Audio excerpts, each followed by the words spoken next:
जी तो बच्चों, आज हमारा टेस्ट 2 जो फोर्स एंड मोशन वाला था उसकी हम डिस्कशन करने लगे।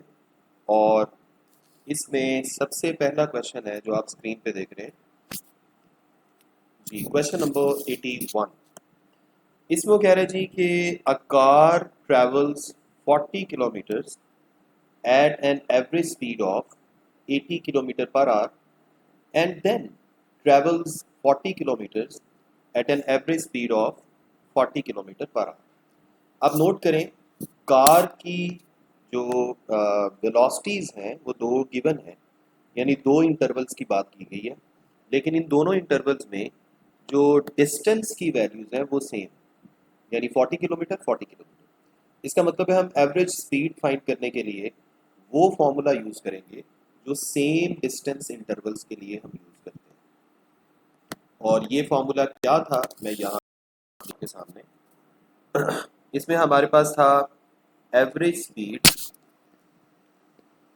B average is equal to 2 divided by 1 over V1 plus 1 over V2।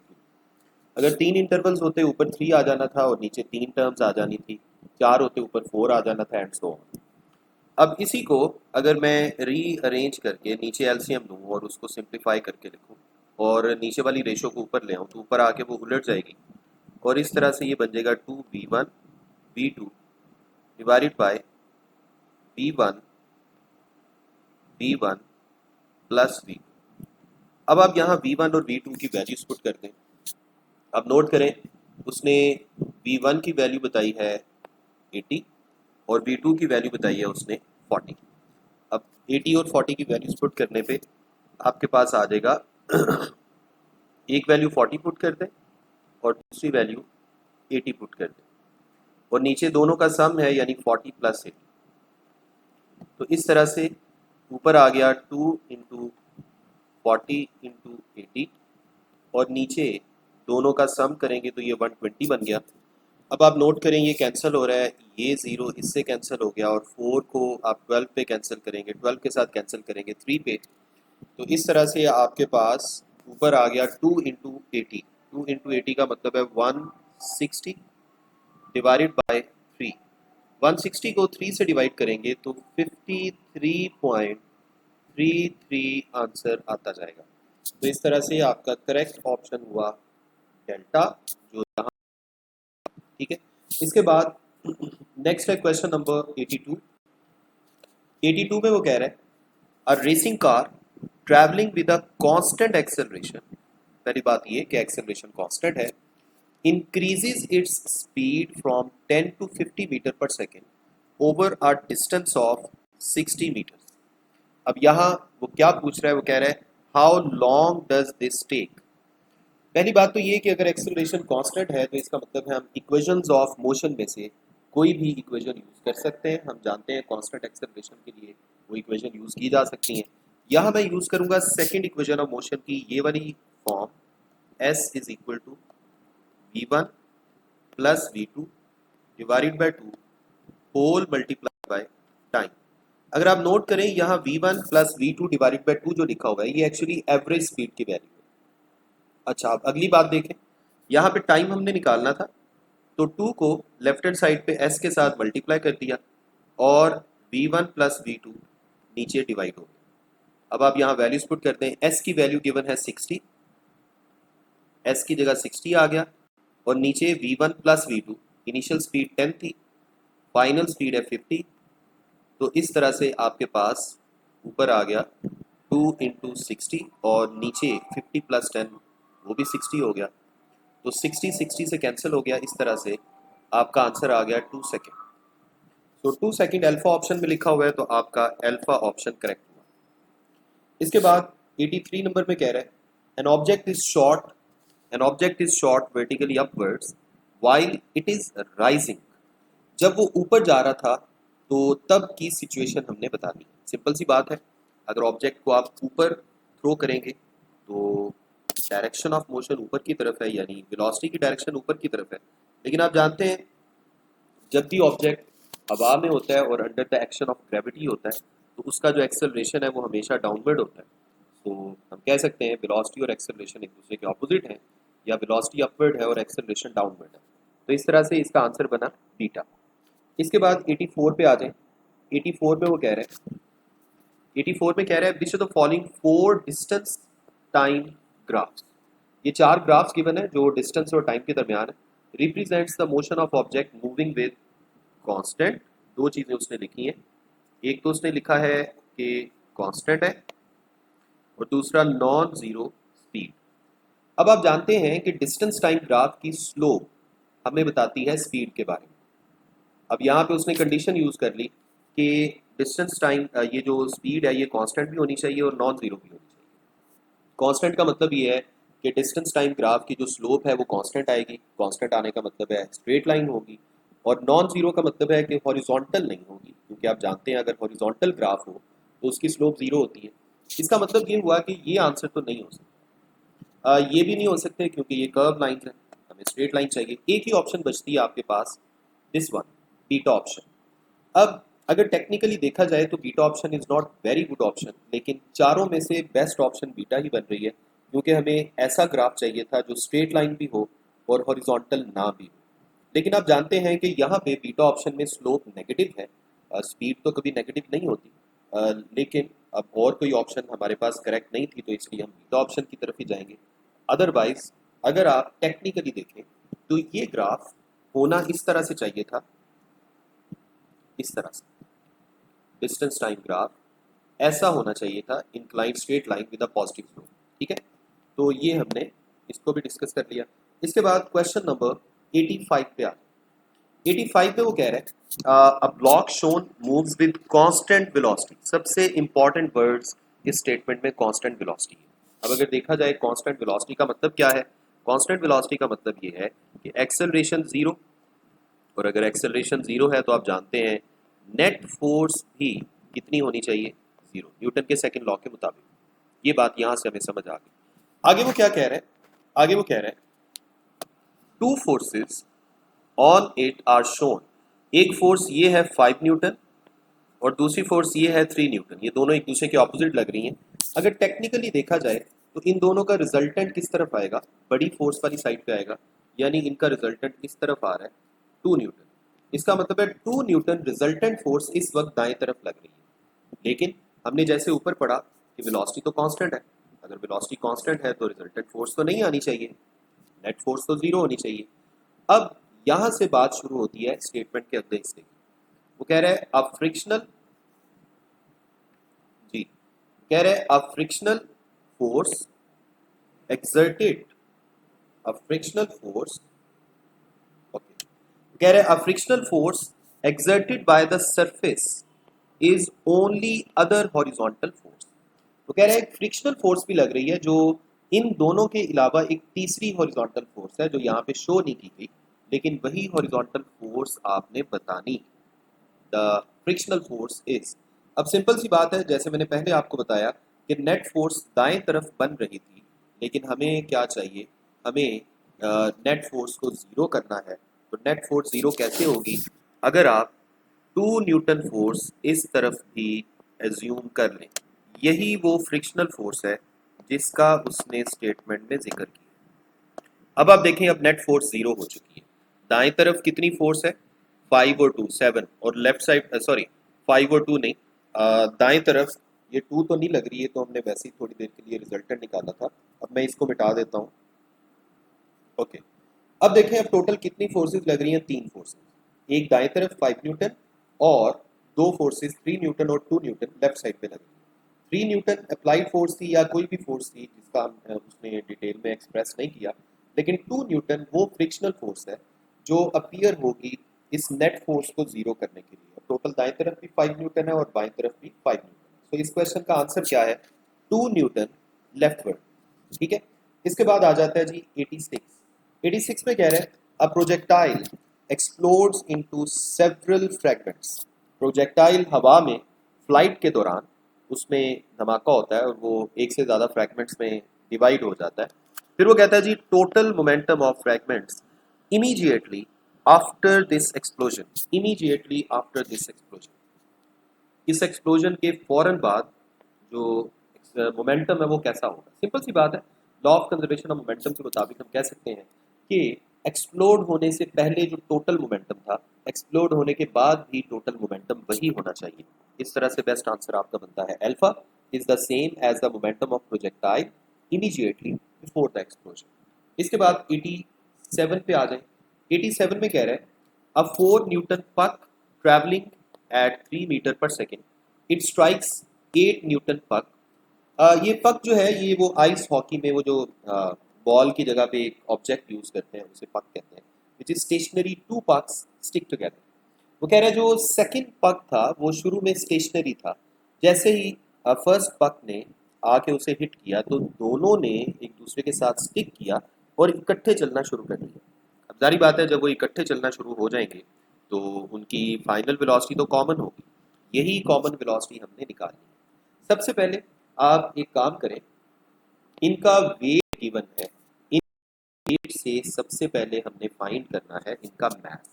अगर आप नोट करें मैथ का जनरल फॉर्मूला वेट से अगर निकाला जाए तो क्या बनेगा, W ओवर G। वैसे तो आप जानते हैं W is equal to mg होता है, तो G को दूसरी तरफ डिवाइड कर दिया। अब अगर आप 4 न्यूटन वाले वेट की बात करें तो G की जगह 10 पुट करें तो मैथ इसका कितना आ जाएगा 0.4 kg। 4 न्यूटन वाले का आ गया। और जो 8 न्यूटन वेट वाला पक था इसका मैथ क्या आएगा, इसमें भी इसके मैथ्स को पहले वाले के मैथ्स को मैं m1 कह देता हूँ जी, पहले वाले के मैथ्स को m1 कह दिया और इसे m2 कह दें। m2 जो है ये क्या आएगा, इसका वेट डिवाइडेड बाय g। अब इसका वेट क्या था, इसका वेट था 8 न्यूटन और नीचे g की जगह 10, तो इस तरह से इसका मैथ आ जाएगा 0.8 kg। अच्छा, इसके बाद हमने इनकी फाइनल कॉमन वेलोसिटी निकालनी है। इसके लिए मैं conservation of linear momentum use करने लगा हूँ। जरा गौर से देखिए, लीनियर मोमेंटम के मुताबिक हम लिख सकते हैं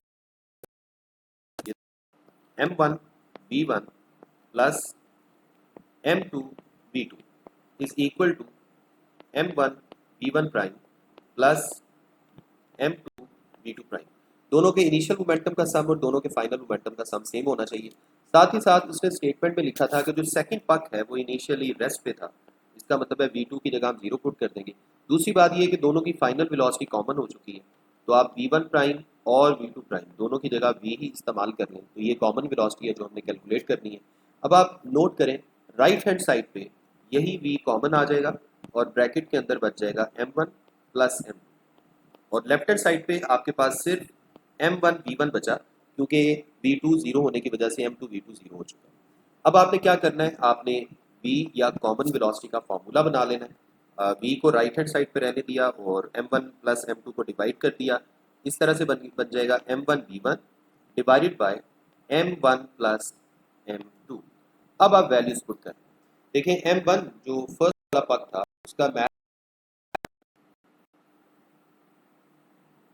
उसका मैथ आपने ऊपर कैलकुलेट किया था ये 4 kg, ठीक है। तो ऊपर आ जाएगा 4 kg नहीं 0.4 kg मल्टीप्लाइड बाय इसकी स्पीड थी 3, ये 3 मीटर पर सेकंड से ट्रैवल कर रहा था। नीचे दोनों के मैथ्स को ऐड कर देना यानी 0.4 और दूसरे पक का मैथ्स अभी ऊपर आपने देखा आया था 0.8, ये 0.8, ठीक है। तो अब चेक करें नीचे क्या हो जाएगा। पहले तो आप देखें ऊपर क्या आ गया, ऊपर आपके पास 0.4 और 3 को मल्टीप्लाई करें 1.2 आ जाएगा। 0.4 और 8 को ऐड करने पे भी 1.2 ही आ रहा है, ये कैंसिल होंगे तो फाइनल आंसर आपके पास आ जाएगा 1 मीटर पर सेकेंड। यही आपका करेक्ट ऑप्शन है, विच इज ऑप्शन ए। तो ऑप्शन ए ये आपका आंसर हो गया। इसके बाद 88 नंबर क्वेश्चन में देखिएगा। 88 नंबर क्वेश्चन में सबसे पहली इंपॉर्टेंट चीज़ तो ये है कि उसने आपको एक ग्राफ दिखाया है और ये ग्राफ है फोर्स और टाइम के दरमियान। सबसे पहली बात जो आपने याद रखनी है, किसी भी ग्राफ के नीचे जो एरिया है आप जानते हैं कि वो एरिया वाई और एक्स कोऑर्डिनेट्स के प्रोडक्ट की डायमेंशन देता है। अब सबसे पहले तो मैं ये लिख लेता हूँ कि area under this graph, area under this graph will give us the product of force and time। इसकी डायमेंशंस देगा और ये किसके इक्वल होता है, आप जानते हैं ये चेंज इन मोमेंटम के इक्वल होता है। इसका मतलब है इसके नीचे का एरिया अगर मैं कैलकुलेट करूं तो मुझे चेंज इन मोमेंटम का पता चलेगा। अब हम एरिया कैलकुलेट करते हैं। सबसे पहले स्टेटमेंट को एक दफ़ा देख लेते हैं। स्टेटमेंट में आप नोट करें, उसने मैथ्स बताया है 5 kg, उसके अलावा उसने ये बताया कि फोर्स और पॉजिटिव एक्स डायरेक्शन में ग्राफ ड्रॉ किया गया है, और सॉरी टाइम के दरमियान ग्राफ ड्रॉ किया गया है। इसके अलावा उसने क्या बताया जी कि आपने चेंज इन वेलोसिटी कैलकुलेट करनी है। तो बड़ा सिंपल है। सबसे पहले हम एरिया कैलकुलेट कर लेते हैं। एरिया कैलकुलेट कर, ये एक ट्रायंगल है। इस ट्रायंगल की बेस आपको नजर आ रही है, ये इसकी बेस है। 1 से लेके 3 तक का मतलब है कि ये डिस्टेंस 2 है, और इसकी जो हाइट है वो आ रही है जी 4। ये देखें, वाई एक्सिस पे 4। तो ट्रायंगल चाहे राइट एंगल कोई भी, आपने उसका एरिया निकालने के लिए half into base into height ही निकालना। मैं एरिया लिखने लगा हूँ। एरिया ऑफ दिस ट्रायंगल, इसका मतलब क्या है कि मैं एक्चुअली चेंज इन मोमेंटम निकाल रहा हूँ। और एरिया का फॉर्मूला क्या होता है? Half into base into height. अब बेस कितनी थी? अभी आपने ऊपर देखा, बेस थी 2 और हाइट थी 4। इस तरह से 2 इस 2 से कैंसिल हो जाएगा, आपके पास फाइनल 4 आ जाएगा। ये चेंज इन मोमेंटम आया है, लेकिन उसने आपसे चेंज इन वेलोसिटी पूछा है। अगर आप चेंज इन मोमेंटम की जगह आप ये लिख दें, यानी mass into change in velocity, तो ये भी ठीक होगा। मैंने ऐसे करके लिख दिया। राइट हैंड साइड पे 4 आ गया, ये वाला। राइट हैंड साइड पे क्या आ गया? हाँ जी, एक सेकेंड बस। ओके, रिकॉर्डिंग हो रही है। राइट हैंड साइड पे 4 आ गया। अब आपने इसमें क्या करना है जी? आपने इसमें मैस को राइट हैंड साइड पे डिवाइड कर देना, तो चेंज इन वेलोसिटी आ जाएगा 4 डिवाइडेड बाय मैस। अब मैस की वैल्यू उसने बताई थी 5 kg, ऊपर स्टेटमेंट में लिखी हुई है ये मैस। ठीक है, 5 kg। तो 4 डिवाइडेड बाय 5 जब आप डिवाइड करेंगे तो आप 0.8, और चेंज इन वेलोसिटी है तो इसका यूनिट मीटर पर सेकंड में आएगा। तो इस तरह से आपका करेक्ट ऑप्शन हो गया अल्फा। ठीक है, ये अल्फा। 89 नंबर क्वेश्चन, इसमें वो कह रहा है कि a students life was saved. सारी स्टेटमेंट का निचोड़ ये है कि एक गाड़ी में एक स्टूडेंट बैठा होता है और सडन ब्रेक लगानी पड़ती है, और सडन ब्रेक लगाने पे अगर एयर बैग खुल जाएगा तो उसको चोट कम आएगी, लेकिन अगर एयर बैग ना खुले और उसको सामने जाके शील्ड पे जाके टकराना पड़े तो फिर चोट कम आएगी, सॉरी फिर चोट ज़्यादा आएगी। उसकी रीज़न ये है कि तब टाइम कम लगता है। अब वो कह रहा है कि कंपेयर करें इन दोनों सिचुएशंस को, और जिस सिचुएशन को उसने फोकस किया वो कौन सी सिचुएशन है? ये वाली। Compare the windshield, compared to windshield the airbag, यानी हमने एयर बैग के बारे में डिटेल बतानी। अब ये डिटेल बताने के लिए आपने सिंपली क्या करना है? आपने ये फॉर्मूला लिखना है, force into time is equal to change in momentum. ये फॉर्मूला तो आप जानते हैं। अब चाहे एयर बैग था, चाहे विंड शील्ड वाला केस आप कंसीडर करें, दोनों केसेस में उस बेचारे स्टूडेंट ने रुकना है ना। मतलब गाड़ी में वो बैठा हुआ है, गाड़ी में सडन ब्रेक लगी है, तो इनर्शिया की वजह से वो बंदा आगे जाके लगेगा। अब चाहे वो विंडशील्ड पे जाके लगे, चाहे एयर बैग पे लगे, उसने फाइनली रुकना है। इसका मतलब है दोनों केसेस में चेंज इन मोमेंटम सेम है। अगर चेंज इन मोमेंटम दोनों केसेस में सेम है तो इसका मतलब ये हुआ कि ये जो फोर्स और टाइम है, इनके प्रोडक्ट की वैल्यू कांस्टेंट आ रही है। अगर इनके प्रोडक्ट की वैल्यू कांस्टेंट आ रही है तो इन दोनों में इन्वर्स रिलेशन हो जाएगा। अब आप एयर बैग वाले केस को फोकस करें। उसने एयर बैग वाले केस का ही पूछा है आपसे। एयर बैग के केस में जो टकराने के बाद टाइम ऑफ इम्पैक्ट है वो बहुत ज़्यादा हो जाता है, जिसकी वजह से अप्लाइड फोर्स थोड़ी लगती है।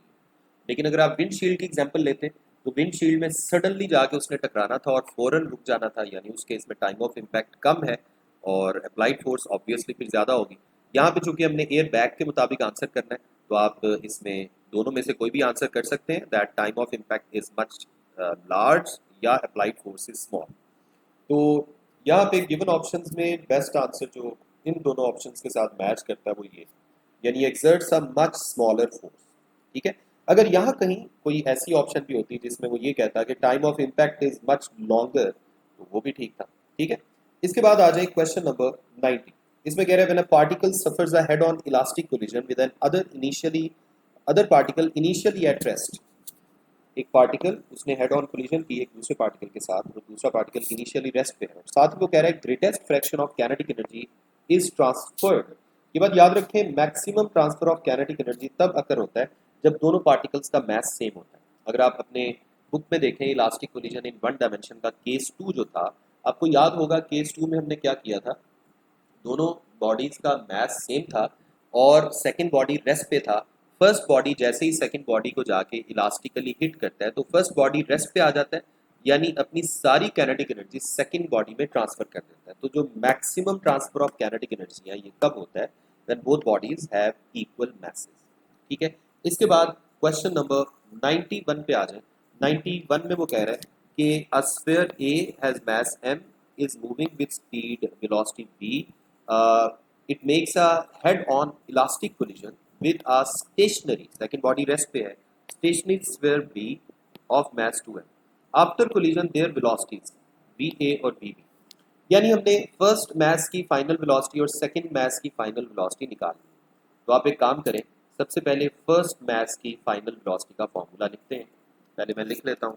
फर्स्ट मैस की फाइनल वेलोसिटी क्या होती है, v1 prime is equal to m1 minus m2 divided by m1 plus m2 whole multiplied by v1 plus, यहाँ आता है सेकंड मैस की वैल्यू, आई मीन सेकंड जो मैस की वेलोसिटी का प्रोडक्ट है कोएफिशिएंट वो आता है v2 2m2 v2 divided by m1 plus m।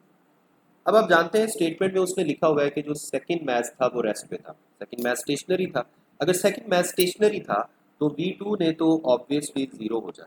जब v2 जीरो हो जाएगा तो सेकंड टर्म तो खत्म हो गई, आपके पास सिर्फ फर्स्ट टर्म बचेगी।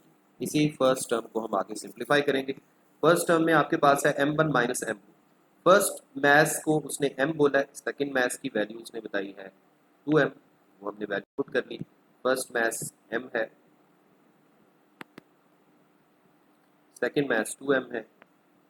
इसी तरह v1 को उसने v बोला या v1 बोला, ये देखिए फर्स्ट मैस की वेलोसिटी को उसने v बोला हुआ है तो आप इसकी जगह v लिख लें।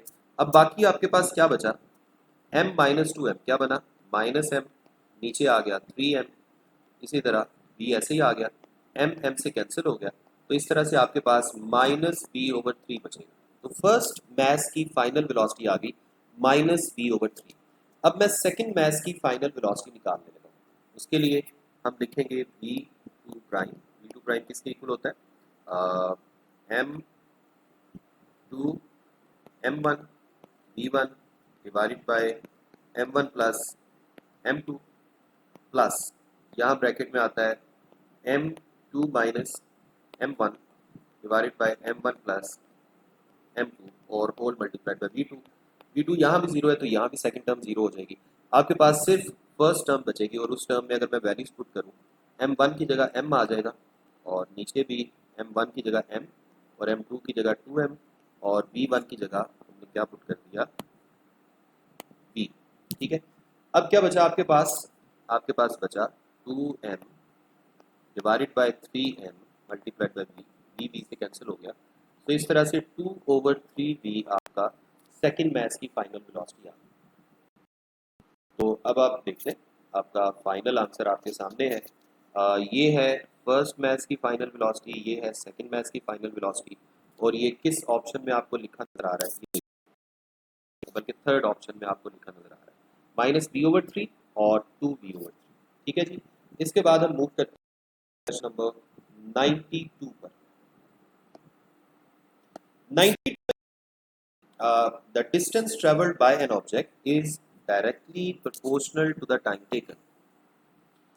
ऐसा कब होगा, इट्स स्पीड, जब इसकी स्पीड यूनिफॉर्म हो। कैसे देखें, एक रिलेशन आपने ये पढ़ा है s इक्वल टू v, ये रिलेशन आपको याद होगा। एक सेकेंड,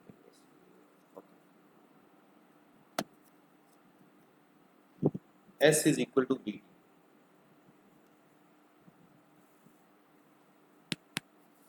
ठीक है जी। अब ये रिलेशन जो है इसमें अगर मैं v को कांस्टेंट कंसीडर कर लूँ तो फिर s इज डायरेक्टली प्रोपोर्शनल टू t आता है। यही क्वेश्चन की स्टेटमेंट है, यानी distance is proportional to time, और ये कब होगा जब स्पीड क्या होगी, कांस्टेंट। तो ये डेल्टा आंसर आपका 92 का डेल्टा। इसके बाद 93 पे आ जाए। 93 में कह रहे हैं the gradient of velocity time graph is negative. अब जानते हैं वेलोसिटी टाइम ग्राफ का ग्रेडियंट या स्लोप हमें क्या बताती है, एक्सेलरेशन की वैल्यू। सिंपल सी बात है, जैसा ग्रेडियंट या स्लोप होगी वैसा ही एक्सेलरेशन होगा। तो अगर ग्रेडियंट नेगेटिव है तो एक्सेलरेशन भी क्या होगा, नेगेटिव। Charlie option. नेक्स्ट है 94। 94 में कह रहे हैं the momentum of system is conserved. Simple सी बात है, मोमेंटम कब कंजर्व होता है, when no external force acts on the system. So beta is the correct answer. इसके बाद 95 में कह रहे हैं an object is projected upwards, an object is projected upwards with velocity 50 metre per second, it will strike the ground after approximately। अब देखें यहाँ basically उसने क्या पूछा है, ऑब्जेक्ट को हवा में हमने फेंका और वो वापस ग्राउंड पे उसी लेवल पे आके जब गिरेगा तो तब तक का टाइम हमने बताना, यानी एक तरह से आपने टाइम ऑफ फ्लाइट ही बताना है। लेकिन यहाँ सिर्फ फ़र्क ये है कि यहाँ आपने ऑब्जेक्ट को एंगल पे नहीं फेंका, आई मीन इंक्लाइन नहीं फेंका, आपने अपवर्ड्स फेंका एक्स एक्सिस के साथ 90 डिग्री एंगल पे। तो एक तरह से हमने टाइम ऑफ फ्लाइट ही निकाली। तो टाइम ऑफ फ्लाइट का मैं फॉर्मूला लिखता हूँ। टाइम ऑफ फ्लाइट का फॉर्मूला होता है 2vi sign of theta. Theta यहाँ पे कितना है 90, क्योंकि अपवर्ड फेंक है, नीचे जी आ गया, साइन 90 आप जानते हैं होता है, तो it becomes 2vi divided by g. अब vi या इनिशियल वेलोसिटी की वैल्यू उसने कितनी बताई है, ये देखें 50 मीटर पर सेकेंड। तो इस तरह से ये बन जाएगा 2 इंटू 50 डिवाइडेड बाय 10, जी की जगह 10 ले लिया, तो फाइनली आपके पास 10 सेकेंड आंसर आ जाएगा। और 10 सेकेंड आपको लिख कर आ रहा है अल्फा ऑप्शन। अल्फा ऑप्शन ये देखें। इसके बाद 96 पे आ जाए। A stone drop from the top of tower. एक स्टोन को हमने टॉप ऑफ टॉवर से ड्रॉप किया, it it touches the ground in 2 second, the height of the tower is about. हमने टॉवर की हाइट बतानी है, बड़ा सिंपल क्वेश्चन है। आपको याद होगा प्रोजेक्टाइल मोशन में केस 1 में हमने बॉडी को हॉरिजॉन्टली फेंका था। मैंने तब आपको बताया था कि चाहे बॉडी को हॉरिजॉन्टली फेंके चाहे उसको रेस्ट से ड्रॉप कर दें, दोनों केसेस में वर्टिकल डिस्टेंस निकालने के लिए जो फॉर्मूला है वो यही होगा, y is equal to half g t square. चाहे आप इसे y कह दें चाहे आप इसे हाइट h कह दें, बात एक ही है, यही हाइट हमने निकाली। अब आपने क्या करना है, जी की जगह आपने 10 ले लेना है। टाइम कितना लगा था 2 सेकंड उसने क्वेश्चन में बताया, 2 का स्क्वायर आ गया। अब एक 2 इससे कैंसिल हो गया, बाकी आपके पास 10 टाइम्स 2 कितना आ गया 20 मीटर। तो इस तरह से आपका आंसर आ गया शॉर्ट। नेक्स्ट है जी 97। 97 में कह रहे हैं अच्छा क्वेश्चन है ये भी 97, गौर से देखिएगा। इसमें कह रहा है बॉडी स्टार्ट्स टू फॉल, मतलब इनिशियली वो रेस्ट पे था, freely freely under the action of gravity. Freely fall करना उसने शुरू किया। Velocity attend bye it in first second and third second, यानी पहले दूसरे और तीसरे सेकंड। ये बड़ा अच्छा क्वेश्चन है। हमने टोटल 1 2 या 3 सेकंड की बात नहीं की, सिर्फ पहले सेकंड दूसरे सेकंड और तीसरे सेकंड की बात की। इसका आंसर अल्फा है। अल्फा क्यों है मैं भी आपको बताता हूँ। देखें, आपको याद होगा प्रोजेक्टाइल 1 में हमने फाइनल वेलोसिटी का एक फॉर्मूला बनाया था। फाइनल वेलोसिटी का y component vfy is equal to g. अब चाहे आप वर्टिकल मोशन की बात कर लें, चाहे आप मतलब चाहे आपने इनिशियली उसको रेस्ट से ड्रॉप किया उसकी बात कर लें, वर्टिकली वो नीचे आ रहा है, या हॉरिजॉन्टली उसे थ्रो करें उसकी बात कर लें, दोनों केसेस का मतलब यही है कि इनिशियल वेलोसिटी का y कंपोनेंट 0 है। जब भी इनिशियल वेलोसिटी का y कंपोनेंट 0 होगा तो फाइनल वेलोसिटी का y कंपोनेंट यही आएगा, g मल्टीप्लाई बाई t। अब सिंपल सी बात है, अगर आप टोटल 1 2 और 3 सेकंड की बात करते हैं तो आप जरा चेक करें, टोटल 1 2 और 3 सेकंड, 1 सेकंड लिखेंगे तो g इंटू 1 आ जाएगा, 2 सेकंड लिखेंगे तो g इंटू 2 आ जाएगा, 3 सेकंड लिखेंगे तो g इंटू 3 आ जाएगा। हमने इनकी रेशो निकालनी है ना। अब g चूंकि सेम है ये कैंसिल हो जाएगा, जब g कैंसिल होगा तो आपके पास 1:2:3 आ जाएगा। लेकिन याद रखें ये आंसर किस चीज़ का होगा, अगर मैं टोटल 2 सेकंड या टोटल 3 सेकंड की बात करता, लेकिन यहाँ पे हमने सिर्फ दूसरे और तीसरे सेकंड की बात की है। उसके लिए हमें क्या करना पड़ेगा, उसके लिए हमें 1, ये तो पहले सेकंड का आ गया, सिर्फ दूसरे सेकंड की अगर बात करेंगे तो इस 2 में से 1 सेकंड वाले के वेलोसिटी के फैक्टर को माइनस कर देंगे, तो इस तरह से 2 माइनस 1 हो जाएगा और 2 माइनस 1 यहाँ आ जाएगा। और तीसरे नंबर पे 3 में से 2 को माइनस करना पड़ेगा, यानी टोटल 3 सेकंड में जो वेलोसिटी बनी है उसमें से 2 सेकंड में जो वेलोसिटी बनी थी उसको माइनस करना पड़ेगा। तो फाइनली आपके पास 1:1:1 आ जाएगा। अब इस बात को एक और लॉजिक से भी आप आंसर कर सकते थे, बड़ा सिंपल लॉजिक है, और वो ये है, आप जानते हैं जब body free fall due to gravity की वैल्यू जो है वो तो कांस्टेंट होती है 9.8 मीटर पर सेकंड स्क्वायर, और एक्सेलरेशन कांस्टेंट होने का मतलब ये है कि वेलोसिटी में जो चेंज है वो इक्वल टाइम इंटरवल्स में एक जैसा होगा। अब अगर मैं पहले सेकंड, दूसरे सेकंड, तीसरे सेकंड की बात कर रहा हूँ तो ये मैं असल में एक एक सेकंड की बात कर रहा हूँ।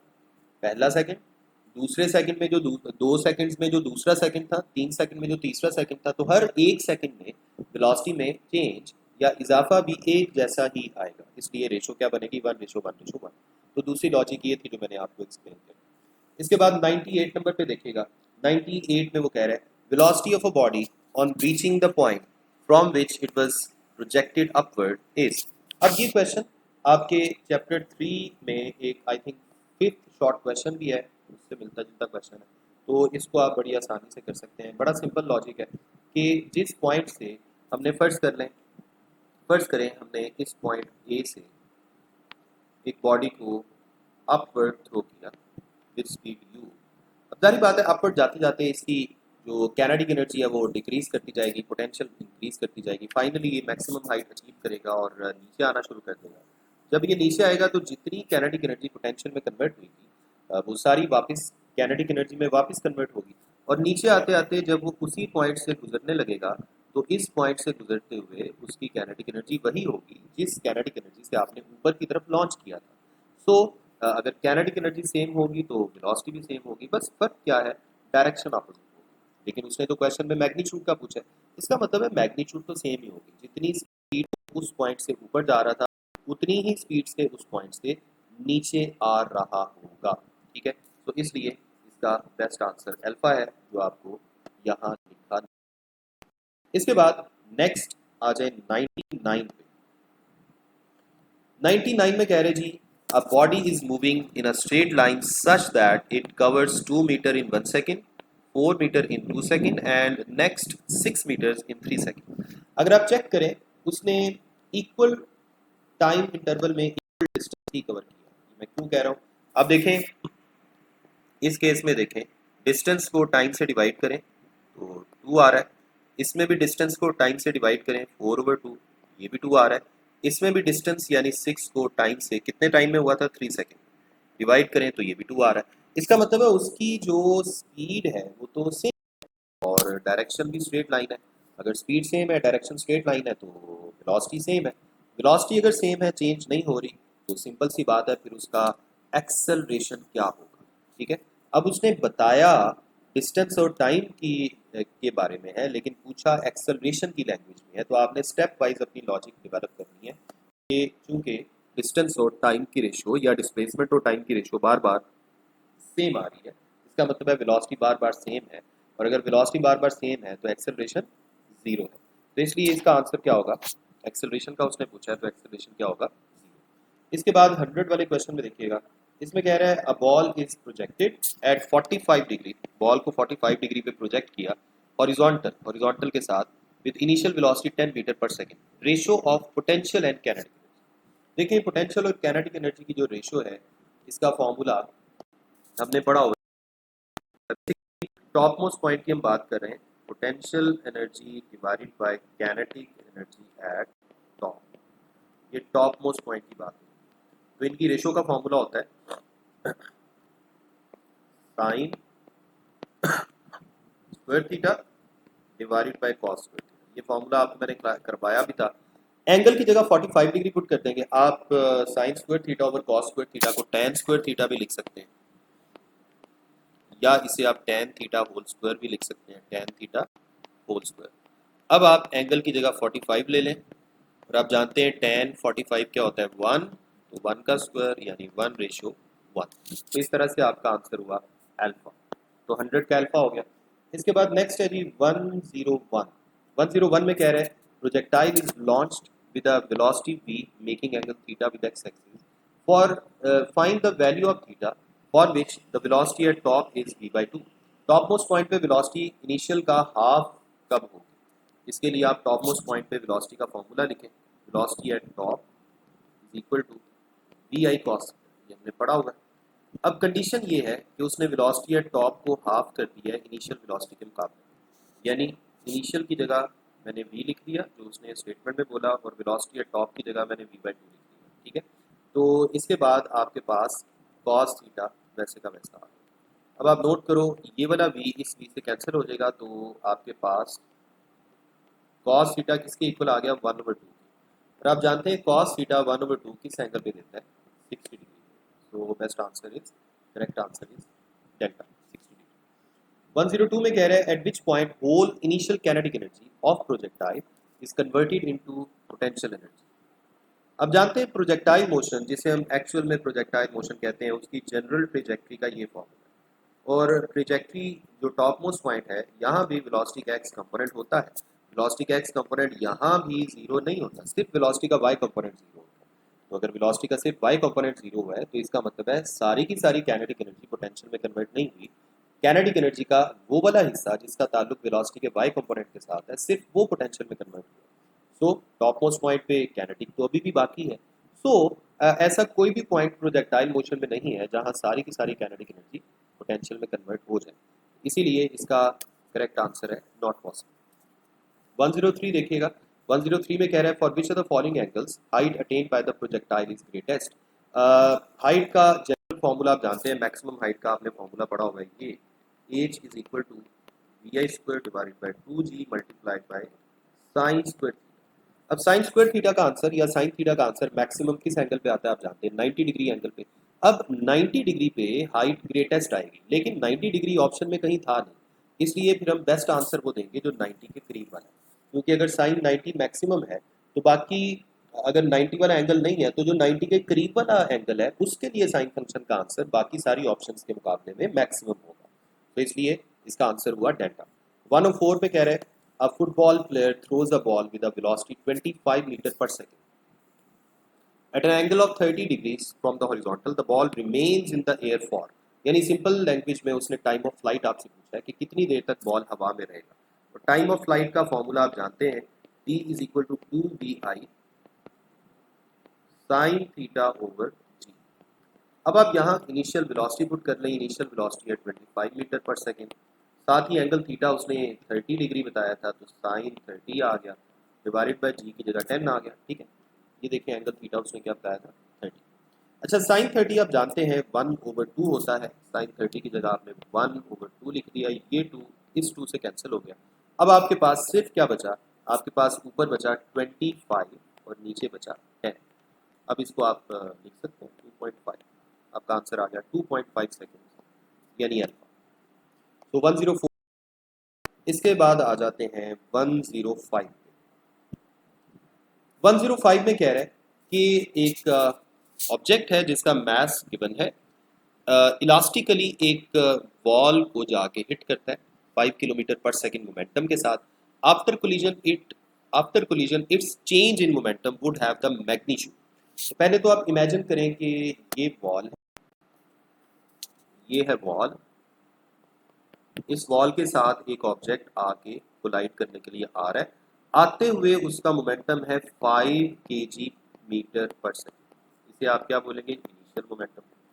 जारी बात है जब ये टकरा के वापस जा रहा होगा इसकी डायरेक्शन रिवर्स हो जाएगी, लेकिन उसने साथ ही स्टेटमेंट में बोला था कि उसने कैसी कोलिजन की है, इलास्टिक कोलिजन। अगर उसने इलास्टिक कोलिजन की है इसका मतलब है स्पीड तो सेम रहेगी क्योंकि काइनेटिक एनर्जी सेम रहेगी। अगर स्पीड सेम रहेगी तो मोमेंटम की मैग्नीट्यूड भी सेम रहेगी, सिर्फ मोमेंटम की डायरेक्शन रिवर्स होने की वजह से आप मोमेंटम के साथ एक नेगेटिव साइन लगा देंगे, यानी -5 kg मीटर पर सेकेंड, ये फाइनल मोमेंटम आ गया। सो आपने चेंज इन मोमेंटम निकाला। देखें यहाँ इंटरेस्टिंग बात ये है कि अगर आपसे वो इस क्वेश्चन में टोटल मोमेंटम पूछेगा तो आप क्या करेंगे, इनिशियल और फाइनल को ऐड करेंगे, लेकिन उसने तो चेंज इन मोमेंटम पूछा है। चेंज इन मोमेंटम के लिए आप क्या करेंगे, चेंज इन मोमेंटम के लिए यानी डेल्टा पी के लिए आप फाइनल में से इनिशियल को माइनस करेंगे, फाइनल क्या था, फाइनल था -5, इनिशियल क्या है वो 5 है, -5 क्या बना, -10।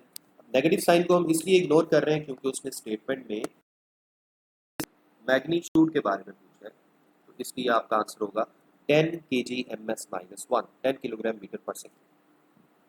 इसके बाद है जी नेक्स्ट क्वेश्चन कह रहे हैं 106 में, hitting a brick hurts more as compare to hitting the football.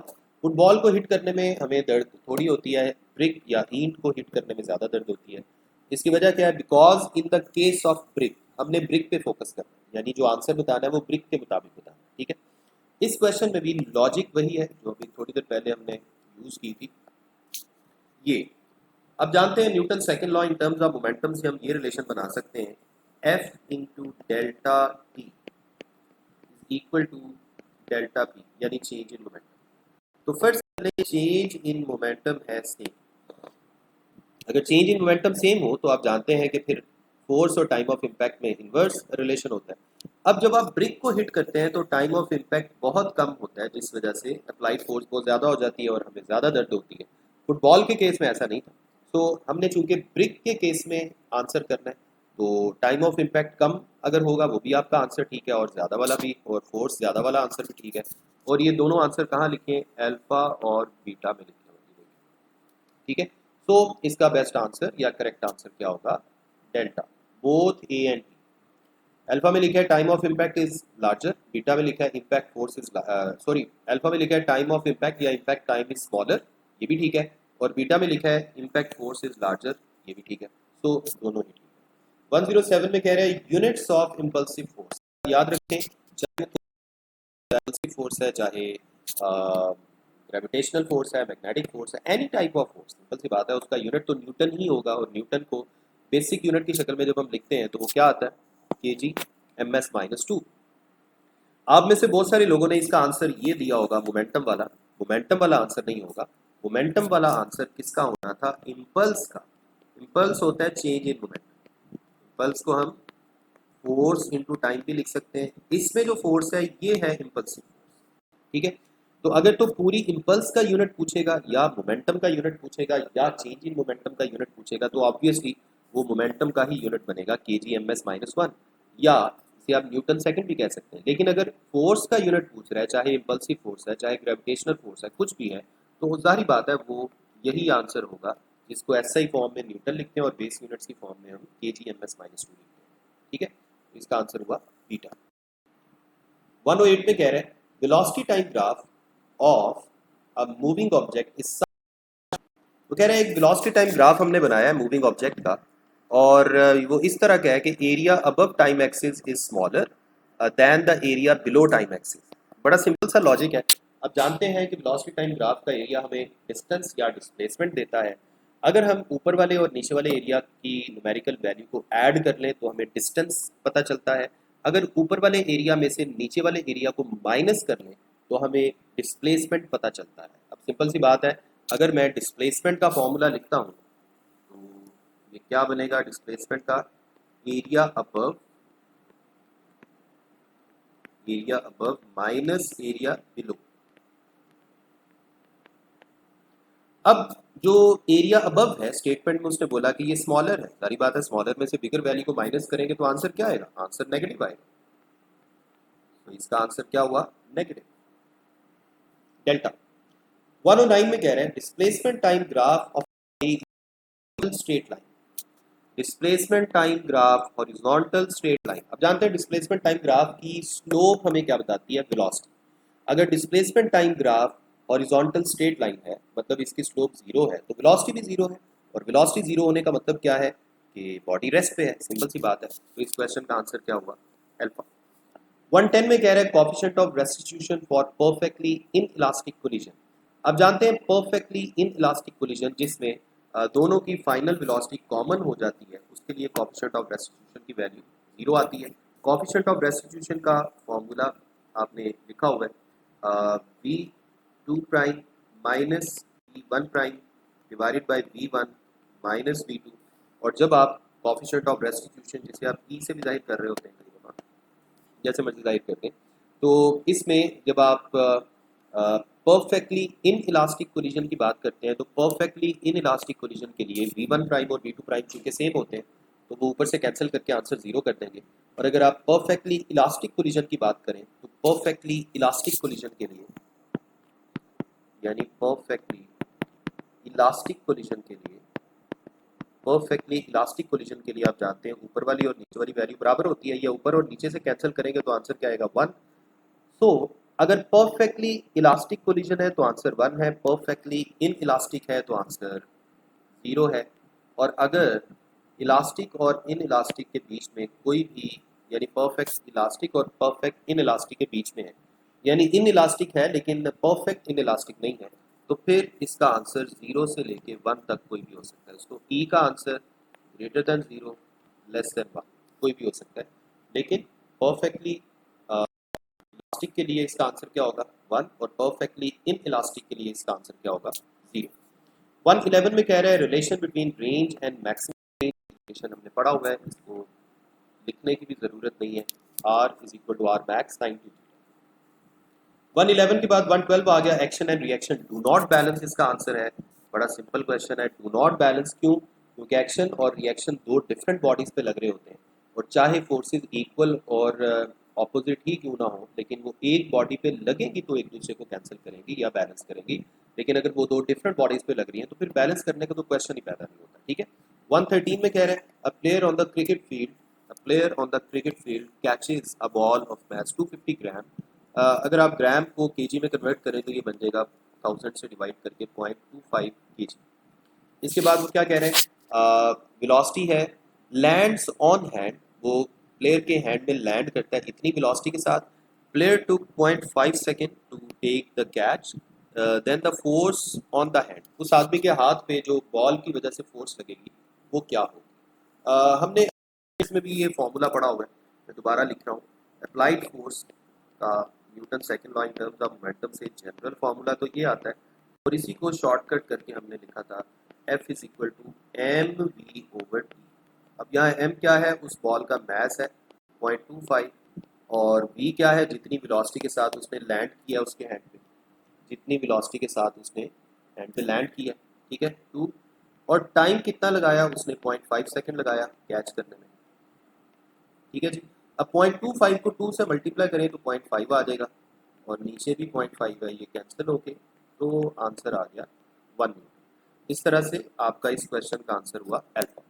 114 में कह रहे हैं if instantaneous velocity of moving body does not change, if instantaneous velocity of moving body does not change, simple सी बात है, अगर इंस्टेंटेनियस वेलोसिटी चेंज नहीं हो रही इसका मतलब है वेलोसिटी यूनिफॉर्म है, और अगर वेलोसिटी यूनिफॉर्म है तो एक्सेलरेशन की लैंग्वेज में अगर कोई आपसे पूछे तो आप क्या बोलेंगे कि एक्सेलरेशन 0 है, तो इसलिए इसका आंसर क्या होगा चार्ट। 115 में कह रहे हैं a car takes a turn, पहली बात ये कि गाड़ी ने टर्न लिया है यानी उसकी कंफर्म है, हमें पक्की बात है कि डायरेक्शन चेंज हुई है, लेकिन उसने स्पीड कांस्टेंट रखी है तो चले कोई फर्क नहीं पड़ता, स्पीड अगर कांस्टेंट है तो वेलोसिटी की मैग्नीट्यूड कांस्टेंट है, लेकिन टर्न लेने से डायरेक्शन तो चेंज हो गई, तो कंफर्म है वेलोसिटी चेंज हो रही है। जब किसी चीज़ के बारे में कंफर्म हो तो मे का वर्ड नहीं आता, फिर आप मस्ट का वर्ड यूज करेंगे, तो इसलिए बेस्ट आंसर ये है car must have variable velocity. Alpha क्यों ठीक नहीं है आप नोट करें, अल्फा में उसने लिखा हुआ है जी, इसे मैं येलो कलर में हाईलाइट करता हूँ, कार में पोजेस एक्सेलरेशन, ये तो गलत है क्योंकि मे तो नहीं, हमें तो कंफर्म है एक्सेलरेशन पैदा हो गया, तो इसलिए मे का वर्ड तो ठीक नहीं है। इसीलिए इसी तरह बीटा में लिखा हुआ है car must have zero acceleration, ये भी गलत है क्योंकि एक्सेलरेशन तो जीरो नहीं है, एक्सेलरेशन तो पैदा हुआ है, वेलोसिटी तो चेंज हुई है, तो हमें तो कंफर्म है एक्सेलरेशन पैदा हुआ है, यहाँ जीरो लिखा हुआ है, ये भी इसलिए गलत है। डेल्टा में लिखा हुआ है car must have constant velocity, लेकिन आप जानते हैं वेलोसिटी कांस्टेंट तो नहीं रही, वो तो चेंज हुई थी, so Charlie is the best answer. इसके बाद 116 पे आ जाए when moving car is turning to the right, गाड़ी जब दाएं तरफ टर्न लेती है तो पैसेंजर्स को फील होता है कि उन पे बाएं तरफ एक फोर्स लग रही है, इसकी क्या रीज़न है? एक्चुअली होता ये है कि अगर लेट सपोज ये गाड़ी इस तरफ जा रही है और जब ये राइट साइड पे टर्न लेगी तो हमें ऐसा फील होता है, ये फर्ज कर लें आप बैठे हुए हैं तो आपको फील होगा कि आपके ऊपर लेफ्ट साइड पे फोर्स लग रही है, एक्चुअल में वो लेफ्ट साइड की तरफ फोर्स नहीं लग रही होती, आप इनर्शिया की वजह से आगे ही जाना चाह रहे होते हैं, लेकिन चूंकि गाड़ी राइट साइड की तरफ गाड़ी को आपने राइट साइड की तरफ मोड़ दिया तो आपको फील ऐसा होगा कि आपके ऊपर लेफ्ट साइड की तरफ फोर्स लग रही है। वो एक्चुअली किस वजह से होती है? इनर्शिया की वजह से। इसका आंसर है alpha. 117 a force of 5 Newton acts on a body of mass 1 kg for 5 second for 4 second. ये स्टेटमेंट है और वो कह रहे हैं चेंज इन वेलोसिटी कैलकुलेट करें। ऐसा क्वेश्चन पहले भी हमने किया है ग्राफ वाला, उसमें ग्राफ की मदद से निकाला था, यहाँ वैसे निकालेंगे। अब जानते हैं चेंज इन मोमेंटम इक्वल होता है फोर्स इनटू टाइम के। अब फोर्स कितनी है? फोर्स तो है 5 न्यूटन, टाइम कितना लगा था? 4 सेकंड, ये बन गया 20 न्यूटन सेकंड। लेकिन अगर आप डेल्टा पी को मैस इंटू डेल्टा वी लिखें वो भी ठीक है। ठीक है, राइट साइड पे 20 आ गया। अब यहाँ से चेंज इन वेलोसिटी निकालने के लिए राइट साइड पे मैस से डिवाइड कर दिया। अब मैस तो 1 kg उसने बताया है यहाँ पे, ठीक है, तो 1 से डिवाइड करने पे कोई फर्क नहीं पड़ेगा, सो आपका आंसर हुआ delta. So correct answer is delta. इसके बाद 118 में कह रहे हैं a rocket in a rocket the thrust is produced due to. तो ये गिवन ऑप्शंस में बेस्ट आंसर क्या है? Law of conservation of momentum. Gases एक तरफ फोर्स लगाती हैं और रिएक्शन के तौर पे फोर्स दूसरी तरफ लगती है, जिसकी वजह से रॉकेट में प्रोपल्शन आती है। और ये बेसिकली क्या हो रहा होता है? मोमेंटम को कंजर्व करने के लिए ये सारा कुछ हो रहा होता है, क्योंकि रॉकेट का इनिशियल मोमेंटम जीरो है, फाइनल भी जीरो होना चाहिए। तो जितने मोमेंटम से गैसेस एक तरफ बाहर निकलेंगी उतने ही मोमेंटम से रॉकेट ऑपोजिट डायरेक्शन में जाएगा, so that their sum may result into zero. 119 में कह रहे हैं a ball is thrown vertically upwards with a speed 10 metre per second. अब यहाँ वर्टिकल अपवर्ड फेंका आपने, इसका मतलब ये है कि एंगल 90 एक्स एक्सिस के साथ स्पीड भी गिवन है।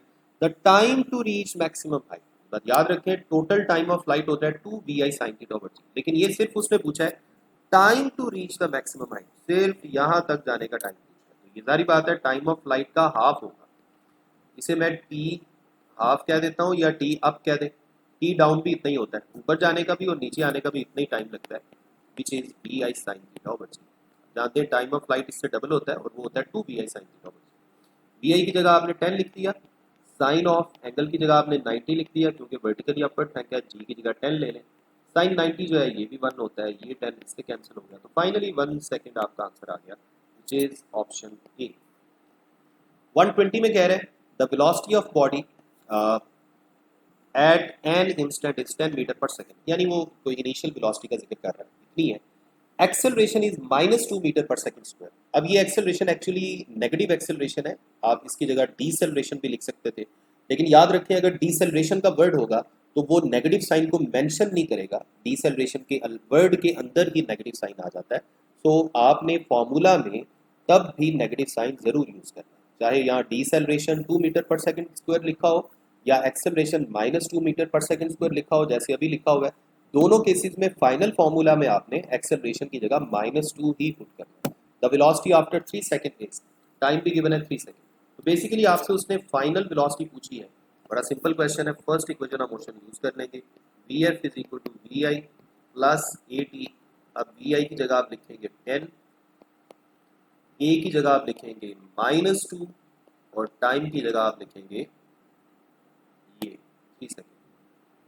तो ये बन गया 10 - 6 दैट विल बिकम 4। तो आपका करेक्ट आंसर हो गया बीटा। तो ये थी हमारे इस टेस्ट की डिस्कशन। मैं एक सारा गो थ्रू कर देता हूँ ताकि अगर आप स्क्रीनशॉट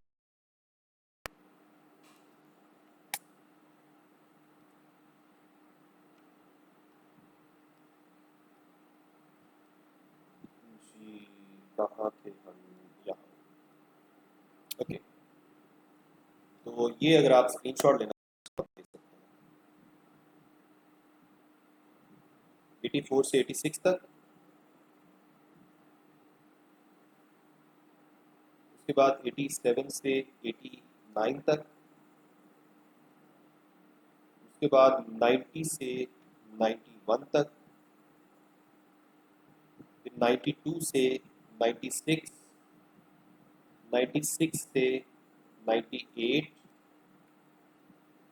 99 से ऑनवर्ड फिर 102, 102 से 104, फिर 105 से लेकर 108 तक, फिर 109 से 111, 112 से ऑनवर्ड 115, 116 से 118 और 119 और 20।